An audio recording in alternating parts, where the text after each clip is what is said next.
ಅದರಲ್ಲಿ ಅವರು ಹೇಳಿದ್ದೇನದ 48ರಾಗ ಸಂವಿಧಾನ ಸಭೆ ಡಿಬೇಟ್ನಲ್ಲಿ ಸ್ವತಃ ಡಾಕ್ಟರ್ ಬಾಬಾ ಸಾಹೇಬ್ ಅಂಬೇಡ್ಕರ್ ಇದನ್ನು ತಿರಸ್ಕಾರ ಮಾಡಿದ್ದಾರೆ. ಅದನ್ನ ಹೇಳ್ಯಾರ ಅವರು. ಕಾಂಗ್ರೆಸ್ ಪಾರ್ಟಿ ತನಗೆ ಬೇಕಾದದ್ದನ್ನು ಸೇರಿಸಿದ್ರು ಅನ್ನೋದು ಇವತ್ತಿರೋದು issue. Original ಸಂವಿಧಾನದಾಗ doctor Baba Saheb Ambedkar ಅವರು ರಚಿಸಿದ ಸಂವಿಧಾನದಲ್ಲಿ ಇವೆರಡು ಶಬ್ದ ಪೀಠಿಕೆಯಲ್ಲಿ ಇತ್ತ ಇಲ್ವ, ದಟ್ ಇಸ್ ದಿ ಡಿಸ್ಕಷನ್. ಇವರು ಯಾರು ಸಂವಿಧಾನವನ್ನು ಬುಡಮೇಲು ಮಾಡಿದರು, ಸಂವಿಧಾನವನ್ನು 1975ರಾಗ ಯಾರು ಬುಡಮೇಲು ಮಾಡಿದ್ರು?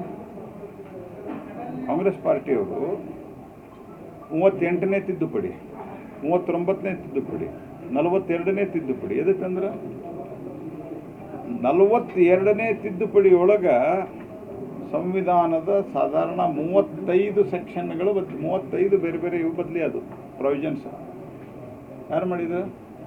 ಆಲ್ಮೋಸ್ಟ್ ಒಂದು ಮಿನಿ ಸಂವಿಧಾನ ಮಾಡಿದಂಗೆ ಮಾಡಿದ್ರು ಇಂದಿರಾ ಗಾಂಧಿಯವರು. ಇವತ್ತು ಒಬ್ಬ ಸಾಮಾನ್ಯ ಕ್ರಿಮಿನಲನ್ನು, ಸಾಮಾನ್ಯ ಕ್ರಿಮಿನಲ್ ಅಂದರೆ ಒಬ್ಬ ಕ್ರಿಮಿನಲನ್ನು, ಕ್ರಿಮಿನಲ್ ಸಾಮಾನ್ಯ ಅನ್ಲಿಕ್ಕೆ ಆಗೋದಿಲ್ಲ. ಒಂದು ಕೊಲೆ ಮಾಡಿದವಂಗಾಗಲಿ, ಒಂದು ಕಳ್ಳತನ ಮಾಡಿದವಂಗಾಗಲಿ, ಅವನು ಅರೆಸ್ಟ್ ಮಾಡಿದ್ರೆ ಅವ್ನು ಜಾಮೀನಿಗೆ ಹೋಗಲಿಕ್ಕೆ ಕೋರ್ಟ್ನಾಗ ಒಂದು ಕ್ವಶನ್ ಮಾಡಲಿಕ್ಕೆ ಅವಕಾಶ ಇದೆ.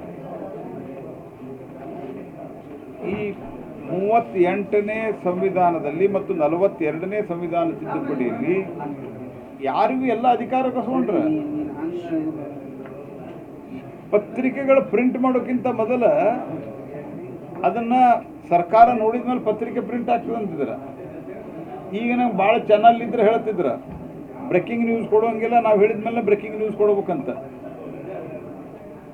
ಇದು ಮಾಡಿದವರು ಇವತ್ತು ಈ ವಿಷಯದ ಬಗ್ಗೆ ಮಾತನಾಡ್ತಾರೆ. ಅವರು ಶಾಬಾನು ಪ್ರಕರಣದಾಗ ಸರ್ವೋಚ್ಚ ನ್ಯಾಯಾಲಯ ಕೊಟ್ಟಂಥ ತೀರ್ಪು ತಿದ್ದುಪಡಿ ಮಾಡಿದವರು ಯಾರು? ಒಂದಲ್ಲ ಎರಡಲ್ಲ ಕಾಂಗ್ರೆಸ್ ಪಾರ್ಟಿಯವರು ಮಾಡಿದ್ದು.